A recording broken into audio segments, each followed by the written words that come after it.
Yo, what's up sa inyo mga kumpadre? So ayun, panibagong araw at ito na naman tayo sa panibagong video natin.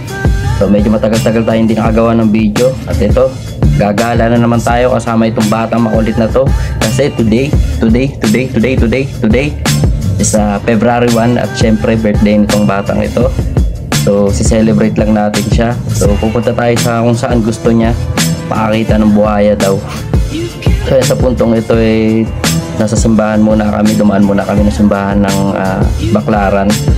So para magnilay-nilay. So kahit na medyo ako yung nasusunog, de joke lang. So ayan, napakaganda ng simbahan ng Baklaran, walang kupas. So yun, at ito sa puntong ito, andito na kami sa LRT. LRT 1 ba to? Basta LRT station. So tatanga-tanga pa ako dyan. Kasi ngayon lang uli ako nakasakay ng LRT at nakapag-commute. Tagal-tagal kung nagmumotor. So ayan. So ayan, nandito na tayo. Nasa biyahe na tayo. So wala na tayong transition. Dito na tayo. Dito na tayo sa Manila Ocean Park. So ayan. Habang kumibil lang tayo ng ticket, medyo kulit-kulitan lang muna. So yun nga pala, itong pinuntahan namin ay isang bagong attraction dito sa Manila Ocean Park. So ito yung tinatawag natin na Philippine Biodome. So napakaganda niya pagdating sa mga bata kasi ang dami lang pwedeng makita, ang daming mga ibon. So lalo na yung pinaka nagustuhan ko dito yung part ng aquarium. So dito muna tayo sa part ng mga ibon-ibon na to. So yung pagpasok nyo nga, itong bubungad sa inyo, isang malaki, and then ayan, papasok kayo sa isang parang malaking hawla ng ibon. So napakaraming ibon dyan na palipad-lipad lang. So pwede nyo silang pakainin, bahala ka na.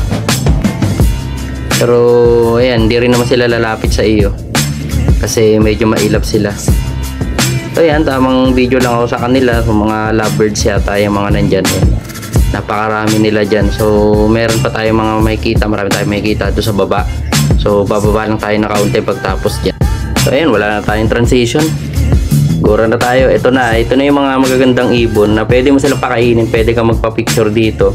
Pero yun nga lang, syempre hindi kasama sa bayad yun po. Pag nagpa-picture ka dyan, bibigyan ka ng photographer ng pagkain ng ibon para lumapit sila sa iyo. Kaso napakamahal nga lang, 700 pesos 8 hour. So yun, dito sa puntong ito, binidyohan ko na lang sila, pating itong mga agila na to. So napakasisiw pa ng agila dito. Ito na naman yung kwago na napakasungit na ayaw humarap sa camera. Akala mo kung sino. So ito, mga pato. Pato ba yan? Pato o dak, sorry. Bibi pala, bibi. Bibi? So napakarami lang nila dyan. And then ito na yung pinakagusto kong part dito, yung aquarium. So hindi naman ganun karami mga isda nila, pero mag-enjoy din naman yung bata syempre. So para sa bata naman talaga, kaya nga kami pumunta dito. So meron silang mga isda, kung gusto nyo pwede kayo mamingwit, de joke lang. So ayan, hindi ko alam kung anong klaseng isda yan. Ang itsura niya ay parang buhaya. Nakita nyo naman siguro yung uso niya. Then ayan yung siraulong isda na yan. Hindi ko alam kung anong ginagawa niyan dyan. Napakalaki pero mukhang masarap ihawin to, pang tan fruits. So ayan, tamang video lang tayo sa mga isda dahil hindi ko naman kilala yung mga isda niyan. Ano yan, pero meron naman yung mga pangalan din sa may paligid niyan, kung anong isda yung mga nakalagay dyan sa aquarium na yan. So ito sa puntong ito, andito na tayo sa crocodile. So dahil ito naman talaga yung pinunta natin at gustong makita nitong kasama nating chikiting na to. So ayan, enjoy din naman siya dyan kasi yun naman talagang gusto niya makita. Wala lang, nakatunga nga ka lang sa kanya, nakatunga nga lang din siya sa'yo, wala namang ginagawa. So ayan, magtitigan kayo maghapon magdamag hanggat gusto mo. And then ayan, punta kami sa may ibabaw. Ayan lang siya sa ibabaw, naka-steady lang talaga. So noong una kasi hindi yan nagpapakita sa amin. So yan talaga yung inuuna namin pinuntahan dyan. At ayan, napagod na nga ako. So yan, tamang video na lang tayo sa gilid. Paikot lang natin yung camera na yan. So yun, napadpad na nga kami dito sa may parte ng Ermita, yung Manila Koreatown.